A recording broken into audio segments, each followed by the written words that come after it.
That was Kinds of Kindness, a 2024 absurdist black comedy anthology film directed by Yorgos Lanthimos from a screenplay that he co-wrote with somebody I'm not going to try to pronounce the name of. It's his original collaborator from his earlier movies. Okay. Like up and through, I think it's through The Lobster. He worked with this writer. Gotcha. That totally makes sense. Yeah. Kinds of Kindness stars Emma Stone, Jesse Plemons, Willem Dafoe, Margaret Qualley, Hong Chow, Joe Alwyn, Mamadou Athie, and Hunter Schafer, amongst others. The official... Really amongst others? Mostly them. Okay, it's mostly them. The official IMDb plot synopsis for Kinds of Kindness is... A man seeks to break free from his predetermined path. A cop questions his wife's demeanor after her return from a supposed drowning, and a woman searches for an extraordinary individual prophesized to become a renowned spiritual guide. Can I just say I have an issue with the second one already? Okay. The supposed drowning. Yeah. Okay, we can... With the plot description, or you have a problem with that part of the movie? No. With that plot description. I think that's inaccurate. Okay. We can talk about it in spoilers, but... Sure. Yeah, I think that's misleading. Interesting. Yeah. Okay. Speaking of spoilers, we're going to do a few minutes here, spoiler-free, giving you our broad thoughts on the movie and whether you might be into it. And then we're going to dive right into spoilers because there's really no way to talk about this movie for very long without talking spoilers. That's for sure. So what did you guys think broadly about Kinds of Kindness? Zach? Kyle? Why don't... Yeah, no, I'll go first. I don't mind. All right. Why not? Okay. James? No, Zach? So, James, Kyle, Zach, Kyle, James. So funny. All right. So I did not know. Well, I'm curious to know if you guys knew this was an anthology movie going in. No. I only knew that because Zach told me before I saw it that it was an anthology movie, but I really knew nothing about this movie at all, besides the fact that Jesse Plemons, I knew the cast, like Jesse Plemons, Willem Dafoe, and Emma Stone were in this. And I think I'm glad I knew it was an anthology movie going in, because I'll just say off the bat, I did not care for the first story of the three of them. But the other two I did enjoy a lot more. So we can talk a little bit more about that. I also wasn't sure. I didn't see a trailer for this movie. And after having seen The Favorite and Poor Things, which both movies I liked, I was a little concerned that Yorgos Lanthimos was going the path of Wes Anderson, where like The Favorite would have been his, as you just mentioned, James, his Grand Budapest Hotel. That's where he perfected his style. And then Poor Things, he just really leaned into it with the fisheye lens and the weird camera angles and all that. And this movie had none of that. I would say this is a rather traditionally shot movie. Yes. For Yorgos, there's no weird fisheye. There's no weird angles for the most part. So it's a rather normal looking movie. But I thought these three stories were kind of an interesting take on the theme of devotion we can maybe get into, and what lengths people will take to show their devotion. And I thought this was kind of in line with sort of earlier Yorgos Lanthimos and the pre-Favorite stuff, which makes sense. As we mentioned, this is with the same writer he used to collaborate with. So I feel like this is kind of a return to form of like maybe what people who were enjoying Yorgos Lanthimos before he became like the favorite version of himself, they would probably enjoy this movie. I don't know if you like Yorgos Lanthimos for The Favorite or for Poor Things, if you would like this movie as much, because it's definitely a different world it lives in. It's so splitting hairs because like there's not a huge group of people in either camp, you know. I know, but like I imagine there are people who've been following him since Dogtooth. Yeah. Right. Mm-hmm. And then there's people who jumped on sometime around either Lobster or The Favorite or Poor Things when he got critical like Oscar acclaim. And I would say this movie is very different from The Favorite or from Poor Things. It's definitely more lobster dogtooth than it is Exactly. favorite. Yes. Yeah. Yep. Poor Things. Yeah. Yeah, So agreed. I don't. It's hard because this is an anthology. It's hard to kind of like review this as one because it really is 3 separate stories. But I would say overall, with the exception of the first one, I enjoyed these 3 stories. Which I should say, it's 3 completely separate stories. They share interesting intersections thematically, right? Right. Or like kind of what they want to talk about. And then they share the same cast. And so you see the same cast in each of these 3 movies, just playing completely different characters to fit their individual plots. And that was actually kind of cool to have that rotating cast. It was like a cast of players.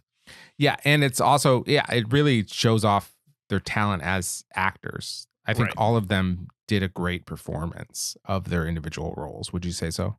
Yeah, I think it's fair to say that Jesse Plemons and Emma Stone, they kind of take the leads in each of these 3 stories. Not in the first one. In the first one, she kind of takes a back seat. Mm-hmm. Oh, you're right. Emma Stone's in the backseat of the first. That's a good point. Yeah, it's more Jesse Willem Dafoe. Yeah. They all kind of like in each individual story, kind of somebody takes a back seat out of the 3 top line actors.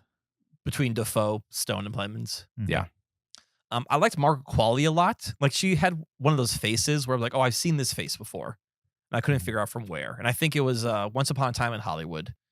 She has not a prominent role in that, but I think she's one of the girls at the ranch. Mhm. She might be the girl that Brad Pitt picks up hitchhiking. Okay. Anyway, so it was cool to, like, I'm like, oh, I've seen this person before. And then Hong Chow, who I really She was liked great, in especially in the third one. Yeah, and she was in Menu as well as the Whale, correct? I don't remember. I don't remember either. I think she was in both of those. So I liked her in both of those movies, and it's cool to see her back. So yeah, I mean, I would say if you had asked me right after I saw these 3 movies that I like this, I would have been wishy-washy. As I've Mhm. sat with it, I've come to enjoy the last 2 more. Nice. It's not a tumor. James, what do you think? I also wanted to add that like all 3 of these stories also exist in the same world and have one character that it doesn't change his role throughout it. Was that right? true? Yeah, RMF Yes. doesn't change. Oh. The actor doesn't change and his character name doesn't change. I'm assuming we'll get into spoilers, but I'm assuming these are told out of order, but that his character is the same through all of them. So I have 2 questions about RMF. Okay. Do we need to say this Neither for is- spoilers? Neither a spoiler. Okay. One, was that Yorgos Lanthimos? No. Oh, okay, it just looked like him to me. No, no, it was not. Okay. Who is it? Because it's not in, I don't see it in the, oh, I do. No, Yeah. it's Yorgos Stephanikos. So it was a Yorgos at least. Yeah, there's only so many of them in Greece. Yorgos is like the John of Greece. And Okay. I think the only other credit that guy has is Poor Things. Yes, he's also. I mean, he has a Poor Things. I saw I this. gotcha. Yeah. He's an Yeah. old friend of Yorgos Lanthimos. Okay. Yeah. The whole time I was wondering if that was him because he kind of, to me, looked like Yorgos Lanthimos. I don't think he's that old. Who? Yorgos Lanthimos. That guy wasn't terribly old. It was like Kenneth Branagh, age 63. Yorgos Lanthimos is 50. Yeah, that's. He could have been 54. Ooh, it's a rough 54 if he's 54. No. Oh my gosh. Anyways, Okay. Anyways, that was my first question. Second, I didn't know if, yes, the RMF character was in all 3 movies. I didn't know if it's the same RMF. You know what I mean? It could have just been like a different universe's version of him or not. I got the impression it was, but I think that's again a spoiler thing we need to discuss. Sure. Yeah. Okay. Yeah. Anyways, keep going, James. Yeah. Go ahead. James, did you know this is the anthology going in? I barely even knew it was a Yorgos movie. Like I didn't know Okay. there was a Yorgos Lanthimos movie coming out until Zach said, "Let's see Kinds of Kindness," and I was like, "Okay." Whenever Zach wants to see something, I'm like, "I'll see it. I don't care what it is." And then he's like, "It's a Yorgos Lanthimos movie," and I was like, "That was fast," because like Already? Poor Things like just happened. I Yeah. feel like, and so And he's another normally, one next year also coming out. yeah, normally there's at least a year or 2 between his movies. So this felt very fast. And there was a lot of fanfare for Poor Things. And this movie just kind of like came out. Yeah. Nobody, no fanfare at all.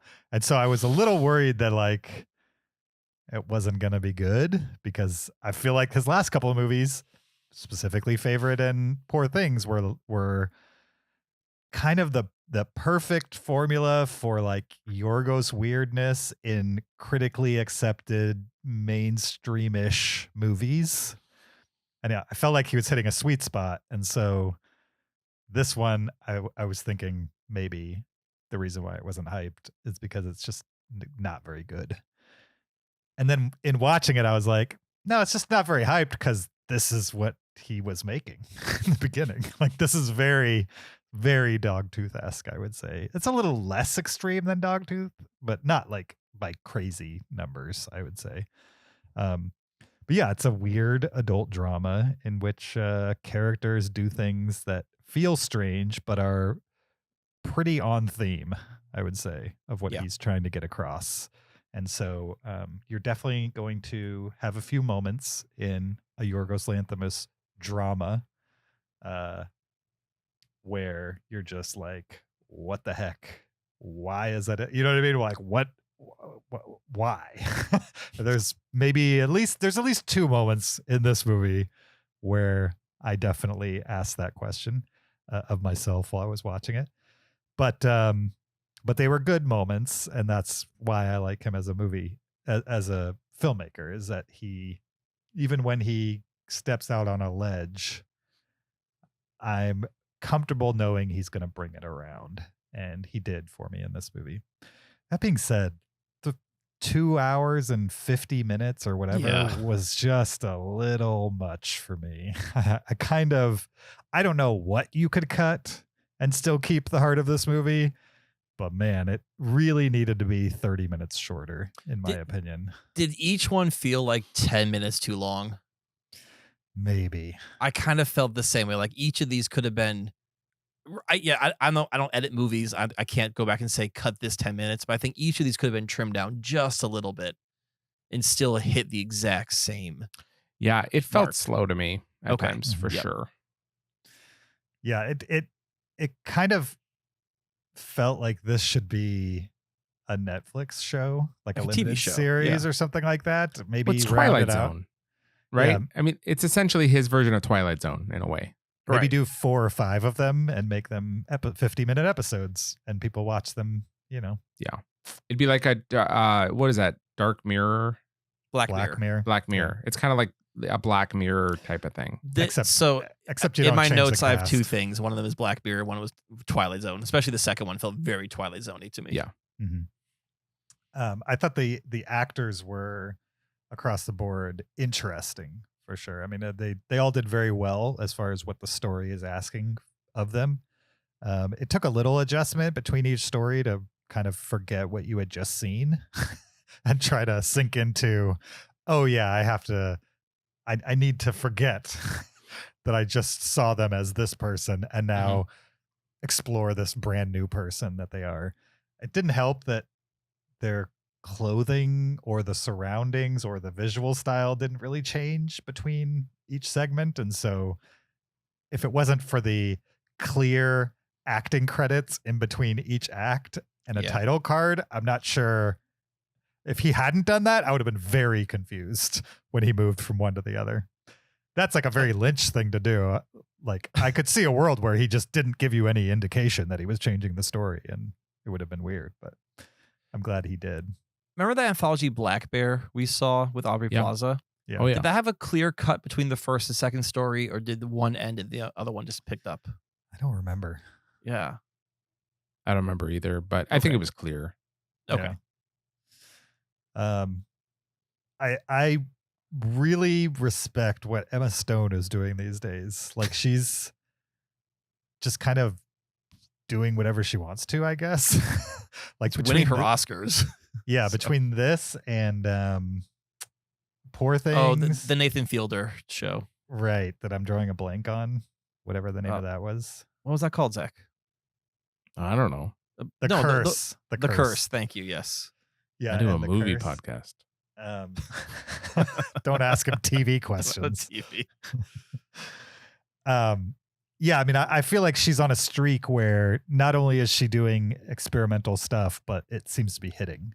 And also, it was interesting to see Jesse Plemons get to do more than just a bad guy. I mean, he's kind of a bad guy throughout every sequence in this movie, in different shades for sure. But yeah, I've kind of only seen him as like the guy from Civil War, or like the psycho in Game Night, or the psycho in Breaking Bad. He plays psychos pretty well. Yeah, for sure. And then Did you ever see Friday Night Lights? Nope. The TV show? Is he a normal guy in that? Yeah. He's like the metalhead friends to the star football player. Okay. But I would say that's the most normal. He's just playing like a kid. Cool. I've been meaning to watch that, but I don't want to because I know there's a TV show attached to it, right? No, this is the TV show I'm talking about. The about. TV show. Oh, well, He's in I'm the not TV going to show. watch the TV show. You should Why not? watch the TV show. It's got Michael B. Jordan. It's got Jesse Plemons. Why are you not going to watch the It's got TV show? Kyle Chandler. It's like it's I only don't 4 or know. 5 seasons, so it's not a huge. It's got Adrian Pataki from John Wick doing her jujitsu stuff. Where did it air originally? It originally aired. It's weird. It aired on some channel and then got canceled and got picked up by Direct TV in like his last couple seasons. Sounds like a winner. So many people. Like James. Ted Lasso. Ted Lasso would not exist without Friday Night Lights. I would say Ted Lasso was very much in the same spirit as Friday Night Lights. I recently watched Ted Lasso, and like the first 2 seasons are great, and then that show just like completely falls apart. I mean, it's I haven't like I can't even get through the last season. It's so boring and like repetitive, and I don't care about any of the characters anymore. It's brutal because that show was so fun to watch in the beginning, and then it just fell apart. Okay, my last pitch for Friday Night Lights. It's Yeah. the 4 or 5 seasons, and it works all like it ends well. It keeps the whole thing going. It never comes. The wheels never come off. How many Leave it right episodes there. per season? I don't know. You have the internet. Go to Wikipedia. Your favorite. No. I'll think about it. Okay. Point is, I enjoyed Kinds of Kindness. It tickled my old Yorgos bone, I would say. But James. Is that a phrase? what? Tickle, funny bone? Tickle your bones? You've never heard of that? I've heard it tickled my funny bone. Yeah. You could maybe you could say it's scratch in the old Yorgos itch. There you go. Fine. It I'll tickled use your that. fancy. That's what you're thinking of. It tickled my Yorgos fancy. Yes. Okay, that's slightly better. But that being said, like normal humans aren't going to like this. I mean, people walked out of my theater. Oh, really? Yeah. Like right after the transition from part 2 to part 3, like at least 4 people walked out. There's 4 people in your theater? There was like maybe 24 people. What? 2 There dozen were a lot of people. people in mine. Yeah. There was 4 in my theater, though. As I said, I did see that the terrible AMC, so that could be a reason why. Right. So I think if it was like super engrossing, they would have stuck around. I think the runtime hurt it for sure. Yeah. And also the episodic nature made it easy to like, if you didn't give a crap about the first 2, why would you stay for the third? That makes total sense to Fair. me. Yep. But I think that's probably what it's going to be. Is there's going to be some people that see this and they're just like, what a waste of my time. I don't like it. I don't understand it. And I'm moving on. And I totally understand that. Because So no one walked out during like the Grizzly stuff, right? Or the weird stuff. Okay, not grizzly as in the bear. Grizzly No. as in the depictions. Grisly. I thought maybe we watched a different movie for a second. I just watched Black Bear again, guys. Sorry. Sure.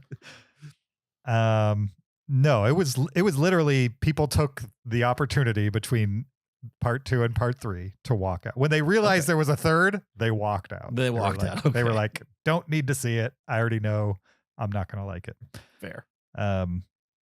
Yeah. So I enjoyed it, but I'm not really going to recommend it on this podcast to people unless you've seen Dogtooth or Killing of a Sacred Deer. Lobster. Or Lobster, and you loved those, then yeah, give this one a shot. You probably won't like this as much as those, but But it's very much in that vein, in that style, and not in Poor Things or Favorite style. If you're a new fan, Yeah. if you're a new fan, maybe go back to some of those earlier ones and then revisit or visit Kinds of Kindness if you're still on board. Yeah, none of these Lanthimos bandwagoners not gonna like this. It feels like his, you do one for the studio, one for me kind of thing. It feels like the one for him, You think Poor Things was the one for the studio? Well, in his version of that. Okay, his version of that. Okay. Yeah. Like, hey, let's just get the friends together and shoot something in the backyard. Yeah. That Fair. kind of thing. Wikipedia describes Kinds of Kindness as an absurdist black comedy anthology. Did you guys get comedy in this? Yeah. I didn't think it was funny at all. At all? I would Not really. say it was not laugh out loud funny. I think it was absurd, as the description said, and people laugh at that. There was a woman sitting next to me, and she was giving out like like people, they laugh through their nose, like something's funny, and they like let out a quick exhalation through their nose. You know what I'm talking about? Yes, That was like she was doing that for the 2 hours and 50 minutes. So I could tell that she was pleased by this movie, and she found everything to be slightly amusing. Interesting. I mean, I could feel him trying to be funny. The only thing that I found slightly amusing was the driving of the purple car at the end. Oh, the Challenger. Yeah, which was absurd and also just weird enough to be kind of humorous to me. But the rest of it, it's not that I didn't get it. I just didn't think it was particularly funny. Well, it wasn't laugh out loud. It was pretty dry black comedy, I would say. Yeah. Hence why you laugh through your nose. I mean, I don't think anything in Dogtooth is funny either, but I think that's also like, I don't know, a Greek humor or something, like a very extremely dry humor here and there. Since you brought up the purple Challenger, can I just give a gripe about that car? The car What's your gripe? itself? Oh, yeah. Okay. So there was I rented a car one time. This was in Maine a couple years ago. And like they were, I asked for like the normal sedan. And this is, it's just like just post COVID. So like there's just no cars out there for whatever reason. So essentially the rental place is like, oh, we don't have the sedan you want, but we upgraded you to this purple Dodge Challenger. And like if I had my son with me at the time, I'd been like, no, I need to put luggage in this thing. But it was just me and Megan. I'm like, sure, why not? That car is awful to drive. It is one of the most uncomfortable cars I've ever been in. Like your sight lines are terrible because it's so low and like so compact. I couldn't see a thing. And at least the one I drove sounded nothing like the car in that movie. Like it did not sound like a muscle car. It just sounded like a normal sounding car. Looks stupid, awful to drive. So I don't think it looks stupid, but I've heard that it's not fun to drive. no, it's not. Okay. I have looks heard fine. that before. It's not a fun car to drive. It doesn't sound cool whatsoever. So Okay. there. That's just my real world experience with a purple Dodge Challenger. That's awesome. That reminds me of how bald eagles don't sound at all like we think they do. Oh yeah, that's the red-tailed hawk that Yeah. they put in movies. Yeah. Yeah. That makes the "Kah" sound. Yeah. Mhm. Because they sound so unimpressive. They chirp, don't they? Yeah. Bald eagles? Mhm. Yes. Yeah. Yeah. Anyone curious what I think about the movie? Not particularly. I think we're out of time. So let's letterbox. Understandable. I get it. No, what'd you think, Zach? Yeah, what do you think, Zach? Well, one thing is, there were quite a few people in my theater, but as soon as the movie ended, one guy who had been laughing during the movie for sure, as soon as it ended, he said, "Worst bleeping movie," and got up and left. Did he say bleeping or did he put his No. own words in Yeah. there? Yeah, he put his Okay. own words in there. Can I guess? I think you can guess, Okay. right? There's only one word that works there, right? Maybe it was lots of words could work there. It's a bleep. Who knows what it could be? Anyway, so yeah, this movie, I did feel it dragged at times. Like it kind of felt slow and long to me. But I totally agree with you guys. It felt like old school Yorgos Lanthimos, which is weird enough that, again, most people will not enjoy this movie. I just really feel like most people are not going to like the experience of watching this movie. Mhm. For me, I'm fine with the weirdness. It's interesting. I mean, even if I wasn't like loving this movie, like you said, it's not as good as Killing of a Sacred Deer or, those kind of movies. But it's not as good as them. It's still got a lot of competent, interesting stuff going on, right? In that Twilight Zone, Black Mirror kind of way. And so I was certainly interested. I was glad I saw it. Each story is different. Some of them are more grounded. I would say the first one is much more grounded than the second one. And then the third one is, I would say, fairly grounded in that universe, right? Yeah. So Until the end, sure. Well, in that universe, it's pretty grounded, but so I just I enjoyed it, but yeah, unless you're gonna like it, just don't bother because you won't like it. Well, or you're the type of person that's okay with not liking everything if it's interesting, Right. If you already know that you like watching challenging movies to see if you vibe with them, then this is a challenging movie that maybe you'll vibe with. Yeah. I think as fun as getting the ideas out there, which is fine. I mean, they felt like short films. Basically, they are short films, essentially. Yeah. They would work just as well as short stories, right? They don't have to be a film.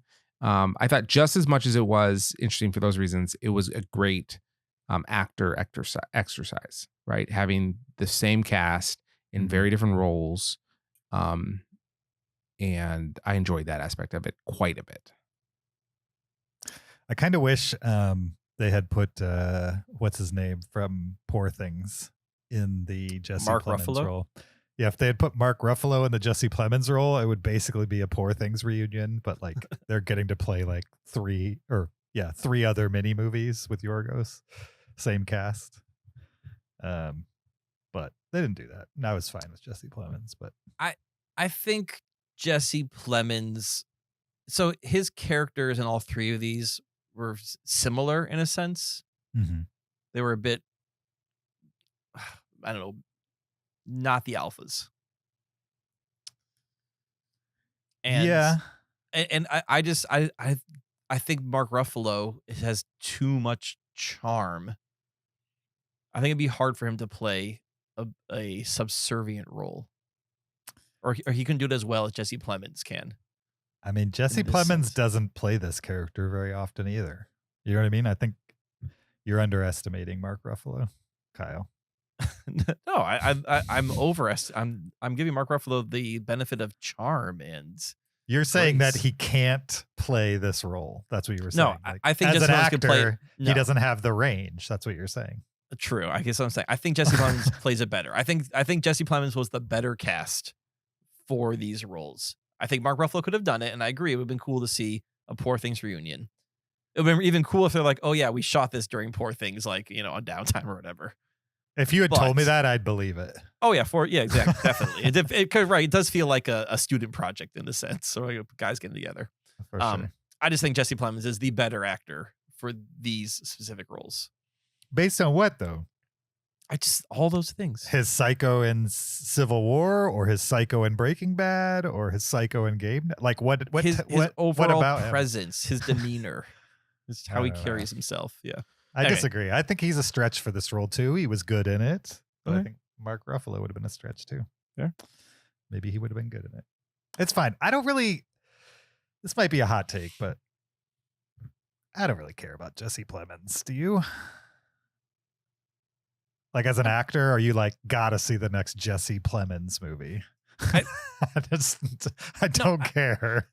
I mean, for me, because he was like the kid from Friday Night Lights, who now is like back to Friday Night Lights. No, but I'm just saying, if only like, I had seen Friday Night Lights. Like, if you watch that show and like you're like, which one of these is the breakout star? And it's Jesse Plemons. Like, there's no way I would have thought this would be the guy. Michael B. Jordan's in later seasons, so obviously he's the bigger star of the two of them. Are you trying to make me want to watch it less right now? No, I'm just trying to say, like you watch that show and you know, like, oh yeah, the metalhead best friend, who's a good character. Like he's one of my favorite characters, Landry. Mm-hmm. He's going to be like the breakout movie star of this cast. Sure. So I guess part of me just enjoys seeing him like, oh, he's the one of all these people. He's the one who became the big star. He showed some range in Temple of the Dog? No. Power of the Dog. Power of the Power Dog. of the Dog. Yeah. First of all, I think that he's a really good actor. I think that he's very talented. I think he could play a lot more range than we've seen him in so far. I think he could be a lot of different characters. Mm-hmm. I also think that he is filling a void left by Philip Seymour Hoffman. Oh. I think Philip Seymour Hoffman, and it was like an older version of Jesse Plemons. When he died, it kind of left this gap that Jesse Plemons could just fill immediately. Like a weird white guy gap. They kind of like have similar look in enough. He's younger, and I think he's got the acting chops for the same kind of roles that Philip Seymour Hoffman could do. Mm-hmm. I mean, we can say Paul Giamatti beget Philip Seymour Hoffman. Philip Seymour Hoffman beget Jesse Plemons. Yeah. Sure. We can say that. So yeah. So do we want to letterbox it and talk about spoilers? Because I want to talk about each of these movies. Me too. I'll get to all three of these. Yes. Let's do it. Let's letterbox, then we'll move on to spoilers. What did you guys think? 5 stars. Kinds of Kindness. What are you going to give it? Kyle? I don't know. I've been on the fence on this one. I'll say 3.5. Okay. All right. Zach? I'd probably say 3 3/4. So I'll say 8. I'll say 4. Okay. I'm gonna stick with 3.5. I was kind of between 3 and 3.5. I think it's growing on me a little bit. So okay. Yeah. All right. 2 3.5s and a 4 for Kinds of Kindness. We are now moving into spoilers for this movie. So if you haven't seen it and you want to stay spoiler free, you should pause it right now and come back to this discussion. If you have seen it or you don't care about spoilers, then listen on. So, Zach, why don't you give us just like short plot description of the first segment of this anthology movie? Absolutely. Jesse Plemons works for a man played by Willem Dafoe. Mm-hmm. And you slowly realize that Jesse Plemons does everything that his boss tells him to do. And his boss micromanages his life and literally tells him what to eat, what to do when, where to go. Absolutely, he has 100% control over his life. And for a decade, Jesse Plemons' character has done exactly what his boss has asked him to do. Even to the point of the boss said, I don't want you to have kids. And so he was drugging his wife so that she'd have miscarriages instead of children. And then finally, the boss asks him to get into a fatal car crash and kill a man driving in another car. He refuses to do it, and then his boss cuts him off. And then he can't deal with that. And so he goes and he finds the guy in a hospital and kills him. And then the boss lets him back into the fold, basically. Yep. And Emma Stone plays somebody else who works in the organization who kind of replaces him as the new yes man. And so correct. That's when he realizes he wants back in. Yeah. When he's been replaced. Yep. She kind of takes a back seat. Emma Stone and her character takes a back seat in this story. Yeah. She's a very minor character. She comes in like halfway through. Yeah. Yeah. And the name of this segment is The Death of RMF, which is the guy who he's told to get into a car accident with. Yeah. Who he later runs over to kill. Yeah. Which I thought was a pretty comical scene. Like in the absurdist comedy, when he wheels the body out, dumps the body on the ground, and then runs over with the car. At what point did you know that he was going to kill him? I didn't know until he dumped the wheelchair, honestly. I didn't know. I thought he was going to get him to escape, and he was still trying to get him away from Willem Dafoe until he dumped the wheelchair. It at one point, so he goes in the hospital. Yeah. And we don't quite know what happens, but it seems like he follows an orderly somewhere and then comes out with his clothes on. Mm-hmm. He asked the orderly for help in the bathroom. That's right. Yes. Did he kill that orderly? Probably not. Okay. Because at that point I was like, oh, he maybe killed this orderly, and I think he's now going to go kill this other man. I gotcha. Just because he is so broken over the loss of Willem Dafoe that I could see him doing whatever he needed to, which again is kind of the theme of this anthology. Mhm.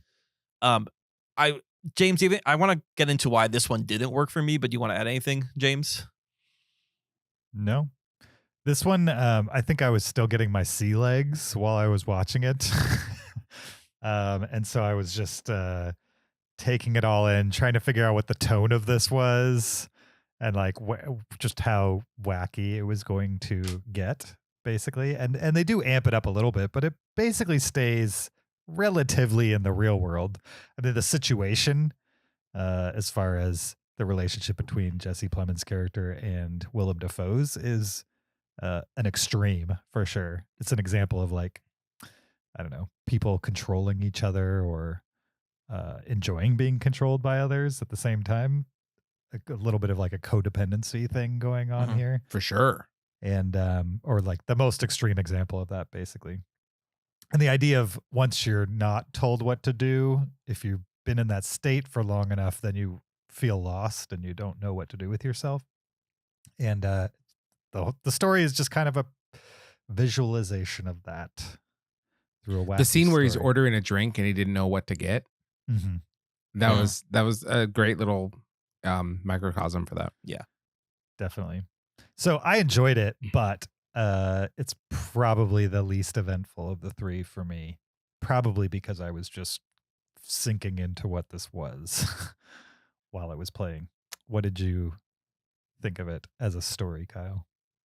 so I'll say if I had not known this is an anthology and I thought the entire 2 hours to 50 minutes were going to be like this one, Mm-hmm. I would have maybe had walked out this movie.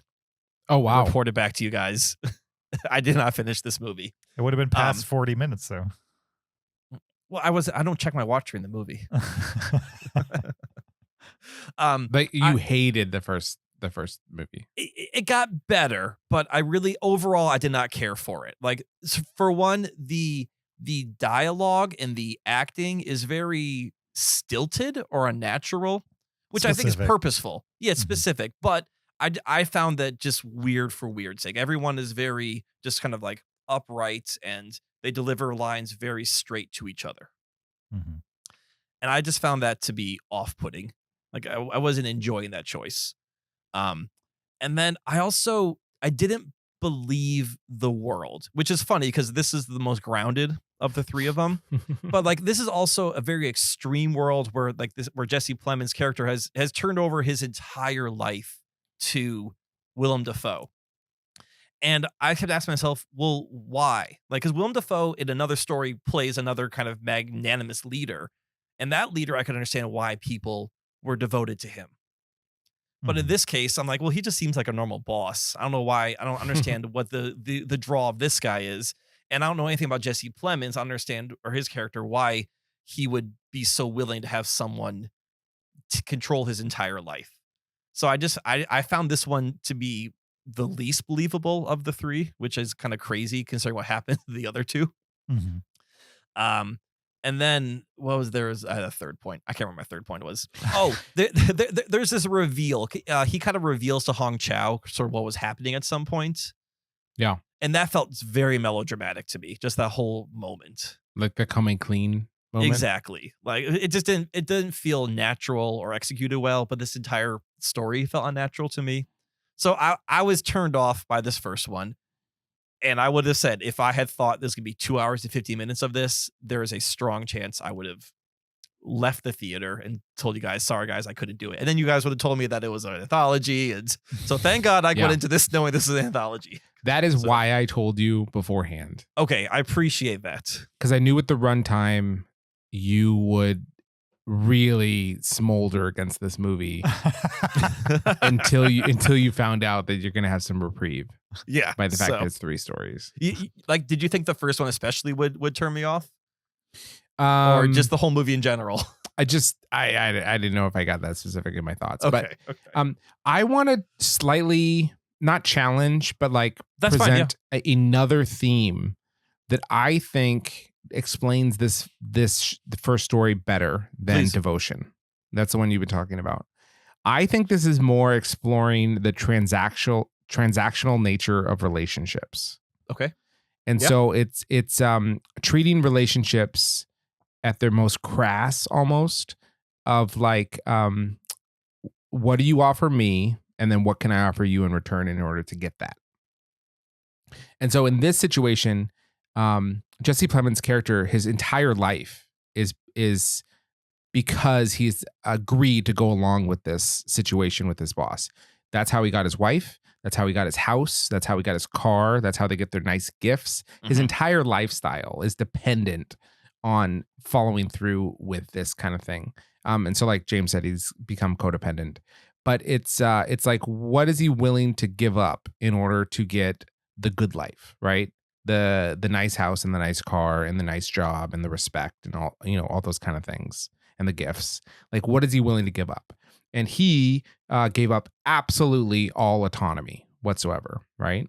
Yeah. And then when that was challenged more and more and more and ratcheted up to finally like to kill someone, one thing like this Willem Dafoe character has, I think of this guy in the terms of the transactional relationships.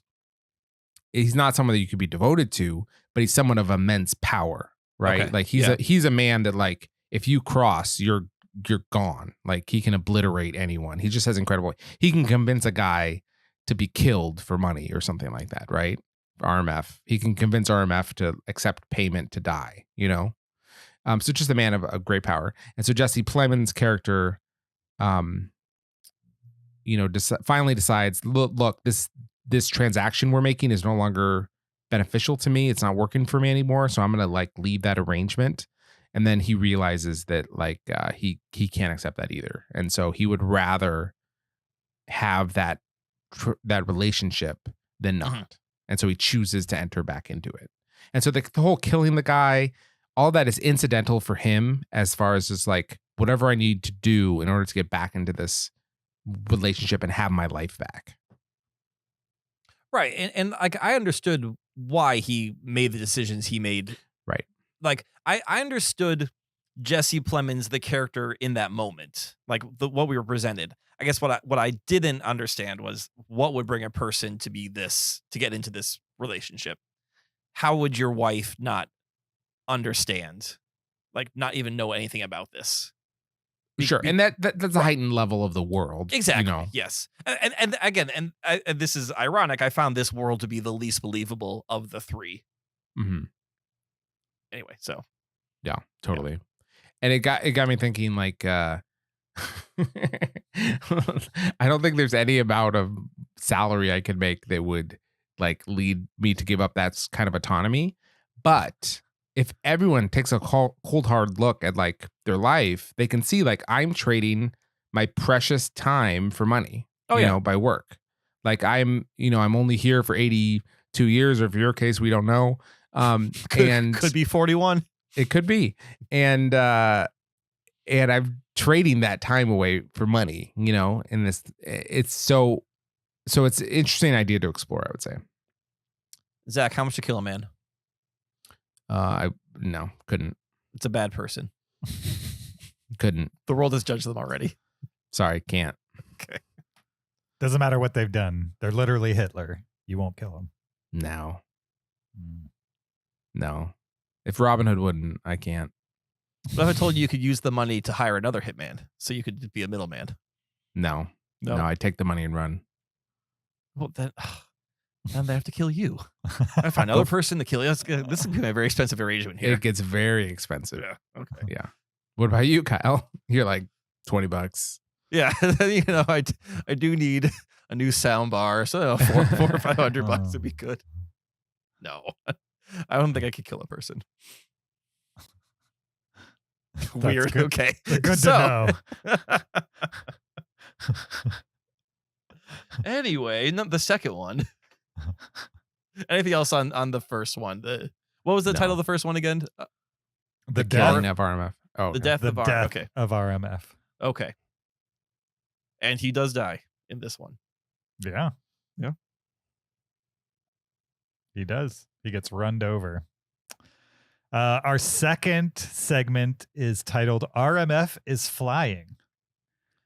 And what happens in this one, Kyle? All right, so Who's RMF in this? I don't remember RMF being in this one either. RMF is the helicopter pilot that saved Liz. Oh, that saved Emma Stone. Gotcha. Okay, interesting. So yeah, in this one, Jesse Plemons plays a police officer, and his wife Emma Stone is missing. She was on a research boat. We don't know where, somewhere in the ocean, and the boat capsized.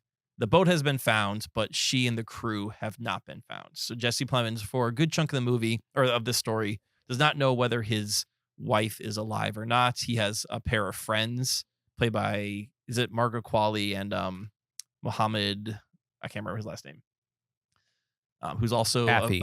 Yeah, thank you. Affy, who's also a cop. So they're kind of consoling him. Eventually, Emma Stone is found. She's brought back to Jesse Plemons, but he doesn't think that this woman is actually his wife. He thinks something supernatural possibly has happened, and he starts to challenge her on whether she actually is who she says she is. Yeah. So this is the one where IMDb said after her supposed drowning, and at no point did this story make you think she was dead. She was just missing. Well, in the first 20 minutes, you're not sure if she had drowned or not. Right, but like her supposed, I guess that plot description makes it sound like everyone thought she was dead and then she came back, as in oh yeah, we find any survivors, and then she showed up also kind of like Annihilation, where in this case there was we don't know what happened to her. We may find them, and then they did find them. I think they kind of assumed she was drowned. Yeah. Okay, I guess I never got the impression that she would never be found. They're basically telling him to move on. Yeah, I guess so. So okay, so Zach, you had this, your kind of take on it was the transactional nature of relationships. Yeah. So how's that applied to this one? Because I think that's a really interesting take on these. The way that it would apply to this one is he had a wife and he understood her. They had this understanding of who each other is, right, in this relationship. And then if she changes as a person, if she's different, she used to not like chocolate cake, now she does like chocolate cake. She's changing or growing as a person, right? Is he still interested in her? Does that change the equation? Maybe he's not as happy in this marriage anymore because she's a different person or she's changed in some ways, so that's how it would apply in this situation. I don't think the story is necessarily about that. It's right. I don't, to be perfectly honest, completely understand what this movie resolves to. I had the most questions. This was my favorite one, but it was also the one I had the most questions about. That post-credit scene is maybe the wildest one I've seen in a long, long time. What's the post-credits for this one? I mean, to this one with the dogs. Yeah. Oh, the dog. Oh, that's right. Because she talks about the dream she has about. No, it wasn't a dream. Or that's right. I was in a place where dogs ruled. Dogs ruled the Food. world. Yeah. Exactly. Okay, so yes. let me briefly summarize for people that are not Yeah. going to see this movie. I think a lot of people are listening to this that are not going to see the movie. So let me That's lay totally that out. fine. Yeah. It's not really explained how she survived for most of the movie. Yeah, there is this one cut where it shows her eating a guy's leg. Did you see that? Yeah. And and then the other survivor, they talk about his leg being infected. Yeah. So I really wonder if she essentially survived via cannibalism. I think that's implied by I think this, it's implied one too. shot of a foot in a boot still and her eating. But Right, yes. anyways, her dad is you got to tell me what, or why are you with this Jesse Plemons guy? Because he isn't being kind to you or whatever. And she's like, look, on my experience on the island, we didn't have a lot to eat, right? But then the dogs, they would sometimes share things with us. And, they would eat the lamb themselves, but they would share chocolate with us. And so we would eat the chocolate that the dog shared. And at first you think these are wild dogs, right? Yes. She just talks about it so matter-of-factly. Yeah. But the way that she's saying it is it almost as if the dogs have this society where they're in control and, kind of a thing. Anyways, cut to the end of the movie. And it's just a happy-go-lucky montage of dogs in driving around. Human situations, just living their best life, smoking cigars and just being the boss of the world. And it's just dogs, and it's so funny. I don't know what to make of it necessarily, except what she was saying was the truth. Yes. It's also the first one of the three to have a fantastical ending. Like the first segment ends in a kind of realistic way. I mean, nobody would take like a boss subservient relationship as far as that movie does, or that But it's not does. supernatural. But it's not supernatural. At the end of this one, this woman who is his wife, who he doesn't think is his wife, literally kills herself, and another version of her walks through the front door immediately. She essentially kills herself at Jesse Plemons' behest. Yes. Right. Like because she wants to show Jesse Plemons, I love you. I'll do anything for you. He doesn't directly say kill yourself. He says give me your liver, and that. It leads to her death. So. Which I thought was so interesting. Like she is willing to make all these sacrifices in order to make him happy. Yes. Right? Yeah. And that's like, again, about relationship. Like she's willing to sacrifice in order to make this relationship work. Right. Mm-hmm. And then he doesn't want her. He wants this idea of her, right? That he has in his head, this unchanging, unmalleable idea of her. And so the real her, I believe that it's the real her that comes back, right? Right. Yeah. She gives a realistic explanation of why she likes chocolate now, right? Mm. All of these things, her clothes don't fit as well as they used to, right? Her shoes don't fit. Yeah. Yeah, exactly. But, and he's the crazy one who's like, I think they're switching people. I think their shoes don't fit. And yeah. I think it's the real her. And she can't give enough of herself in order for him to not want this idealized version of her that he had in the past. And so basically she dies and she's immediately replaced for him by his dream version of her, you know? Yes. Which I just find very interesting. Do you think, and maybe we're getting too literal because it's a fantastical, do you think in this world a second version of her popped up, or did once she died he kind of manifested like, okay, now I can imagine my wife as I remember her? I think in this world a second version of her popped up. An actual second version popped up. Okay. But yeah. Like I don't think he's going to jail or anything like that. I think everyone's going to be like, oh, here's the real her. Right. Yeah. I don't know. This is kind of the only one that does that, right? Like the third one has a little bit of magic in it too. But the third one, the magic feels like it would exist in that world. I think Zach, you mentioned that already. Yeah. Mm-hmm. Yeah. Like even though it's magic, it seems like, oh, the magic makes sense. Yeah. I just want to say when Jesse Plemons and the two friends were having the dinner together, and he was like, hey, can we go do something together? And they're all like, yeah, we don't want to do that tonight. But they're very unclear about it. In my head, I was like, they all slept together. And then bam, they cut to that video. I was like, I knew it. You called it. I knew we were getting there. You called it. Yeah. I really wish I could have said that to anyone in the theater. I should have just yelled it out. I should turn to Laughing Lady. They made a sex tape. And then yeah. Yep. Just turn around all the people with the blankets and yell at them. I think Kyle had a blanket during that part. Yep. Never. We'll never bring a blanket to the movie theater. I like this one because I understood the point of it. You know what I mean?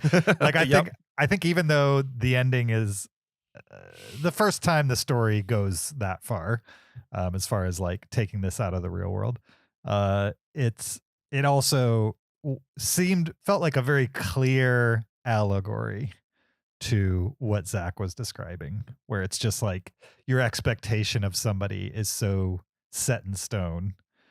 There's literally no way. There's nothing they can do to meet that expectation. There's no body part she could have cut off that would have changed his mind that she wasn't exactly what he lost when she disappeared. And so he's probably just going to cycle through again with the new one, right? Like the No. I think he's replaced her with what he wanted. Interesting.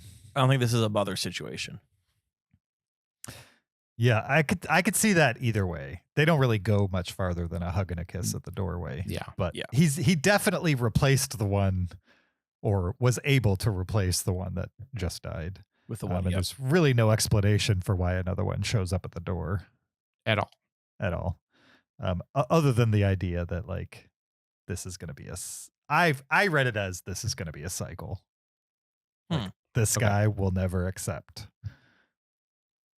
whatever walks through that door because he lost what he had before. You know what I mean? And so if Yeah. it's any different whatsoever, he's going to reject it. Not only reject it, but cruelly reject it. Like he's having her do things that are extremely cruel. He's treating her mean. She's being nothing but nice to him. Even if she is a charlatan, like if he found out that like she's not really his wife, she's being nice to him. You know what I mean? Like, Right. It's not like she's underhandedly trying to get him in some way or Does she do anything? like that. Does she do anything nefarious? I forget if there's anything No. she does that actually like undercuts her. In no, fact, like she eats chocolate, which she does things that she didn't do beforehand. but not to make him mad. Right. And there's scenes like when she defends him in front of her dad that he has Mhm. nothing to do with. She didn't have to do that. She could have been like, he's acting really weird. He thinks my shoes don't fit. Like she doesn't do that. She sticks up for him. Yeah. And it's also like she's the one that had the traumatic experience, yet she's the one that has to change for him. Well, they both had a traumatic experience. Well, I know, but like, yes, but I'm like, she survived on an island with dogs and had to eat people. Like, I would say, yeah, thinking your wife is dead, traumatic, but then surviving a boat crash, living on a desert island, having to eat people, having dogs give you leftover chocolate. That's, trying to like process the dog society. This was the only one too that I watched and thought that there was like a clear victim. As of Here. Emma Stone. Yeah, Emma Stone's Yeah, character. okay, The wife's character. I mean, there's a little bit of that going on in the third one, but in this one, it was very clear that she did nothing wrong. Yeah. Well, besides cannibalism, but yeah. Besides, do everything she could to everything he asked, she did, right or wrong. Yeah. Just a little like Robin Hood in that way. Probably the cannibal. I'd love Hey, the to guy was hear rich those and she was parallels. hungry, so it's okay. Anything else with RMF is flying? All right. Yeah. Let's move into the third and final segment. This one was RMF eats a sandwich. James, you want to And, give us a rundown of this one? Sure. The title's kind of funny after you've seen the movie. Yeah. So in this one, you've got Emma Stone's new character, and Jesse Plemons' new character are kind of like detectives. They're trying to track down this woman who supposedly can heal the dead. Is prophesied, yeah. It prophesies that she will heal the dead. One of the prophecies is that she'll be a twin. Another part of the prophecy is that her twin will already be dead when they find her. And you find out a little later on that they're not really detectives. They're just kind of been sent from this cult, this like sex cult, I would say, that's led by what's his name? Willem Dafoe and Hong Chow. Hong I Chow. think is her name. They are the leaders of this cult that has this beautiful estate by the beach. There's a hot tub and nice food. You get to wear nice white robes. Looks kind of awesome, other than the whole sex cult part. I think all cults look awesome on the outside. The do robes, they? matching clothes. Yeah. I don't know. Branch 3 square meals. Branch Davidians didn't look like a party to me. But then the sex stuff happens. Like, oh, that's right. I'm in a cult. Sure. And so, yeah, these two characters are trying to track down this prophesized one. And over the course of the movie, they find her sister. They assume the sister of this twin is not, quote unquote, the one, because they're talking to the twin that's not dead. And then over the course of the film or segment, she gets kicked out of the cult because her estranged husband drugs her and sexually assaults her, which in this cult makes you unclean and is a one-way ticket out of the cult. And this one has the most weirdness, I would say. Like the whole licking stuff.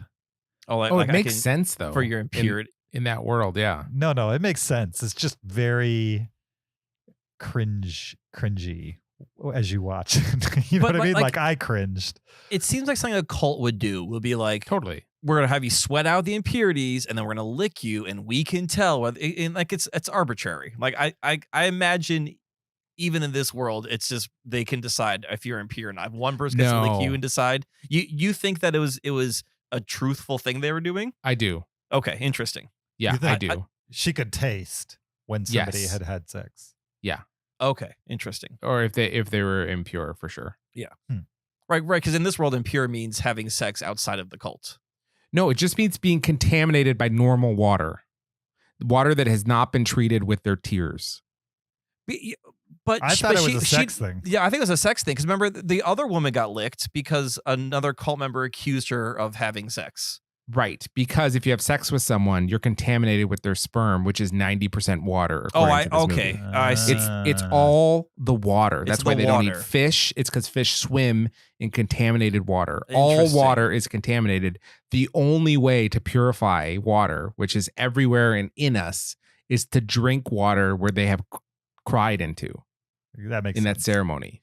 But they eat in restaurants, and they're eating lettuce, like on a burger, and that lettuce is made of water, and that water comes from the ground. All right. That's Kyle. not pure. No, I'm just saying. Like, That's a no, different podcast. no, but I'm just saying if it's all water, then like because right they are drinking water only from the compound, which totally makes sense, Yeah. right? But Yeah. then they're eating out of restaurants, and like there's water in cooking. That's why I think it's more of the sex thing. No, it's not, because literally she specifically mentions this. It's because it's 90% water. It's a higher water content than other things, which makes you particularly contaminated, Okay. Hmm. right? Like she specifically mentions it, I think, for that reason. Yeah, but I just because the other woman, I feel like the other woman who was licked was accused of having sex still within the cult. But I get the impression that in this cult, sex only happens with Willem Dafoe. And it's kind of like the first one. Like, this happens under my control. Was she accused of having it within the cult, or just another cult member accused her? You know, I don't remember. I think I got the impression that it happened within the cult, but outside the permission of Dafoe. But maybe I was wrong. I gotcha. I Maybe really think it's just the water thing, unless it's been purified. All water's Okay. bad. And I'm just saying then they shouldn't be eating out of restaurants because that is. Sure, her husband makes her a cocktail. What do you think whiskey is? Maybe She they make their own whiskey. She accepted the whiskey that her husband gave her. Yeah, You think she would have been like, oh, I can't drink that. That's gonna make me impure. That's why I don't think you can taste if somebody's impure, but they made up a bunch of weird rules to try to, you know what I mean? Yeah. Oh, no. They could definitely take, I mean, they're right. Like, it's only your own biases that you bring into this movie that makes you think that, because they are correct about their religion, right? My Like- own bias is that there's water in whiskey. No, that their licking doesn't test for I see. Oh, that part contamination, right? of it. Okay. Like, they're clearly like correct in their prophecy about finding this twin, Yes. right? Like, they are correct in whatever beliefs that they have, right? So this licking thing is probably just along with that. Yeah. Okay. Like, it's an okay. actual real religion in this movie, right? I mean, Sure. You could be Yeah. correct about one thing and still be incorrect about another thing. Just because you're You correct once doesn't mean you're always correct. No, you could, except once you realize that they're correct about the big thing, I think your presumption of what you think is true for the little things, like, would the burden, it would lie on like probably agreeing with them, right? It's If you- more likely that it's not impossible. I'll agree with that. But I wouldn't say it's guaranteed to be Doesn't that- truthful because those they are- got lucky on one thing. Lucky. No. I mean, I'm just saying, like, if they're right about the incredible thing, on the stupid minor things, you should more likely believe them than not believe them, right? Okay. Possibly. Maybe. I still think the impurity thing has to do with sex. Then not why do they just with- drink? Why do they bring their own water everywhere? But then why are they drinking other water-based items outside of the cult? There's probably some that's- rule where if you're hydrated enough, you can drink.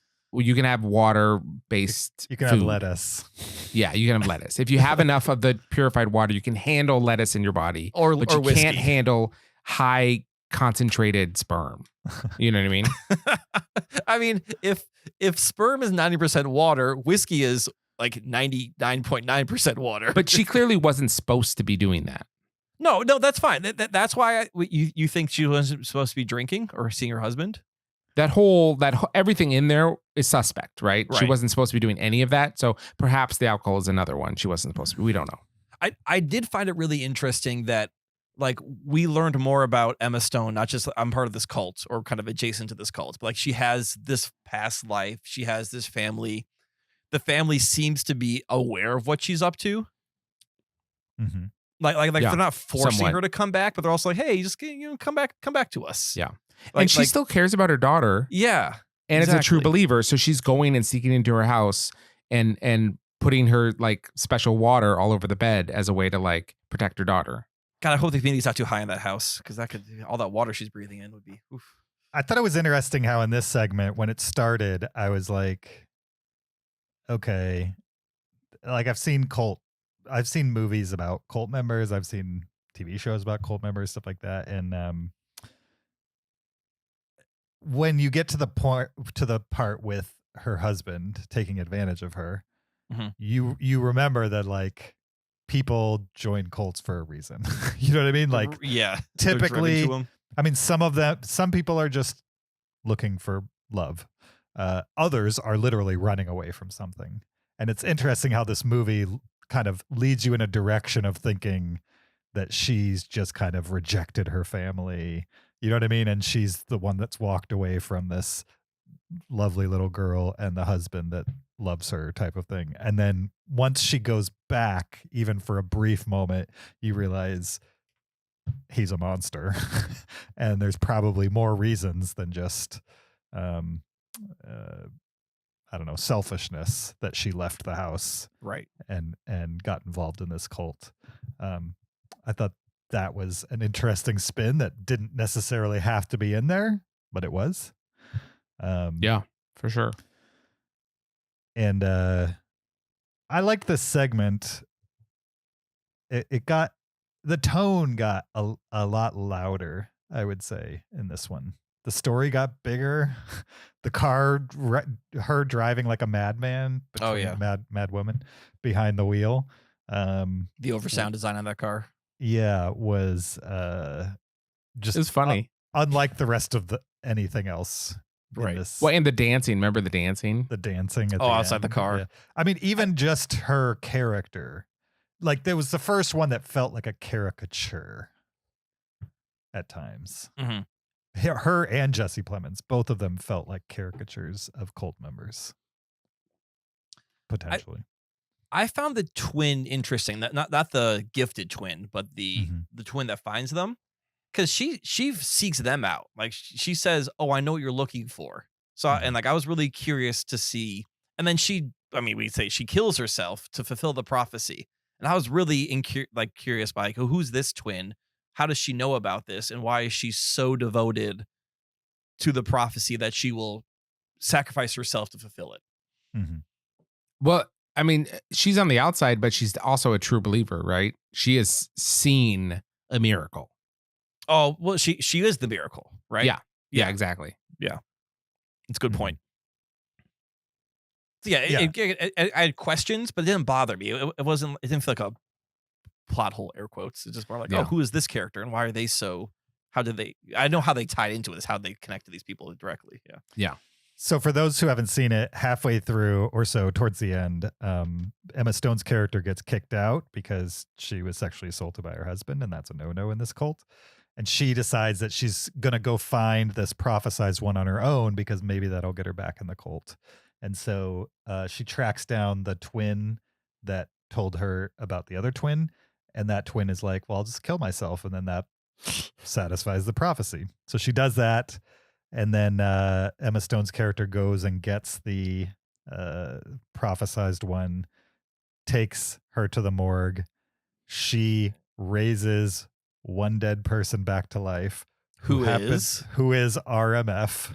Right. guy, Yeah. And he's got like the bruise marks from tires on him. So it's He's got the tire marks from the first segment. Yeah, I thought it was clever. Yeah. And so, and then she's happy because she's found the prophesized one, and she drives like a mad woman in her Charger again and runs To it get into back a to wall. to take her to the cult. Yeah. Right.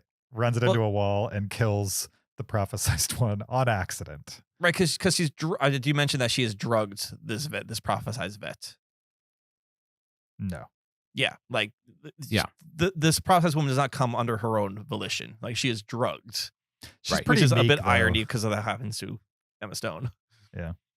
And the reason that she crashed is because she starts waking up and she's like, "Oh, let me get you some water." Are you thirsty? And so she's reaching for this like sacred water or whatever, and that is what causes the crash. Mm-hmm. And then she yeah. flies from the back seat through the front window because those cars are death traps. And then the irony is this person that they've been looking for, this prophesied person that could bring someone back from the dead, themselves dies, and there's no one to bring them back from the dead. Right. And so it just, the whole thing is ruined. This It's one like a felt monkey's paw. right. It felt the most like Twilight Zone moralistic of the three of them. Yeah. Of this ironic ending to it. Mm-hmm. Also, I thought this was interesting in that like the other two kind of ended, and then you have like these mini acting credits to lead into the next segment. In this one, they ran the credits and then they had the sequence with the prophesized one. Right? But what do you mean? Because she does the happy dance under the with credits. the credits when after she finds her. Oh, that's right. Yeah, that's right. And then So there's a little bit of like an epilogue going on here. Yeah, they have the credits, and then they have the whole sequence. Right. And then during the actual credits, you have RMF eating the sandwich. Right. RMF Which- recently resurrected from the dead, sitting at a table eating a sandwich. Wiping red ketchup all over his shirt. That's right. Yeah, the ketchup on the shirt. That's why I think these all exist in the same world. The RMF thread, I think, runs through all of them. I think they're out of order. Like 2 would actually be the first one, and then 1 would be 2, and 3 would be 3. So what if RMF, the helicopter pilot, is bringing doppelgangers back from an island? Willem Dafoe in the first movie finds out about this and wants him dead because for whatever reason it ruins his business. I don't know, maybe it's a cloning business. So he has Jesse Plemons kill RMF, and then the third movie RMF is raised back by the prophesized vet and gets to eat a sandwich. Like he gets a nice little ending to his. He has a sandwich at the end.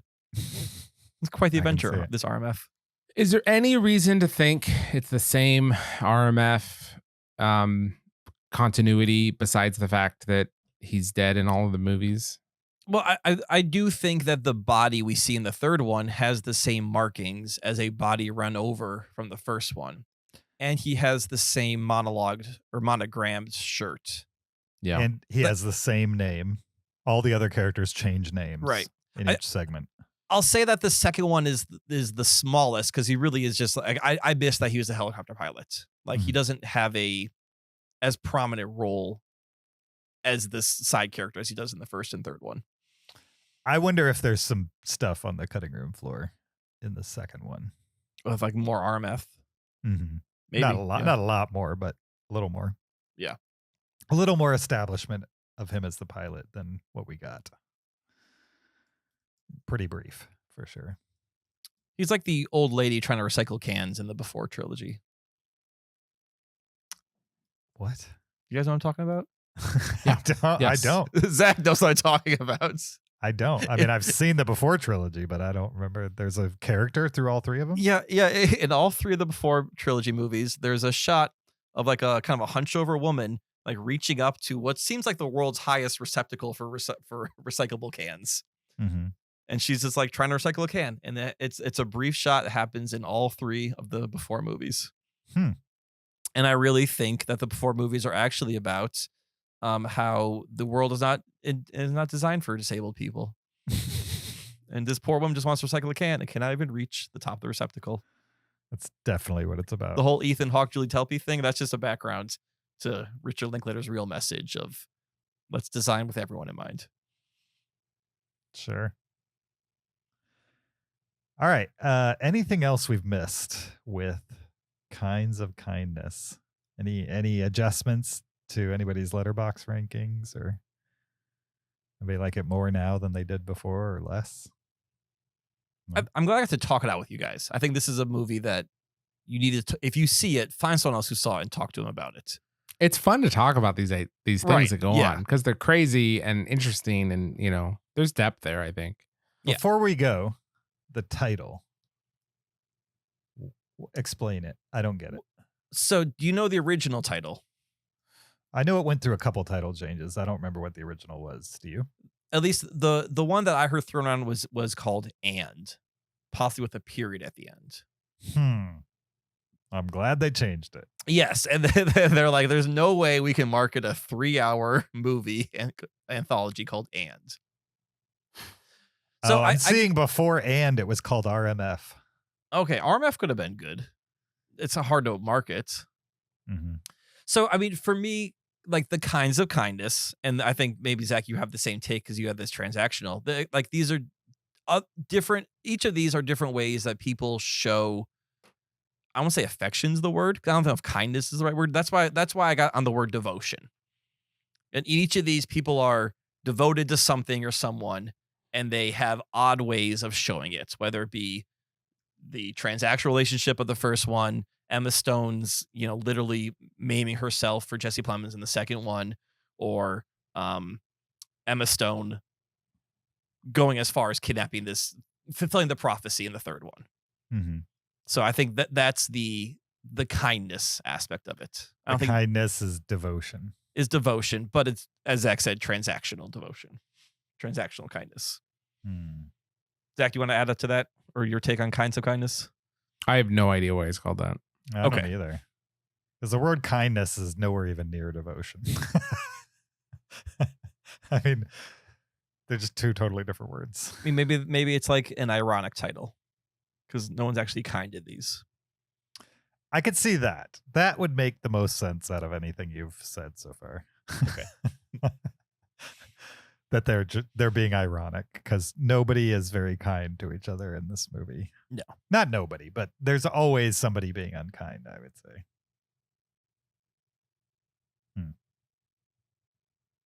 All right. I get the letterbox ratings stand then. Yeah. 2 3.5s and a 4 for kind of kindness.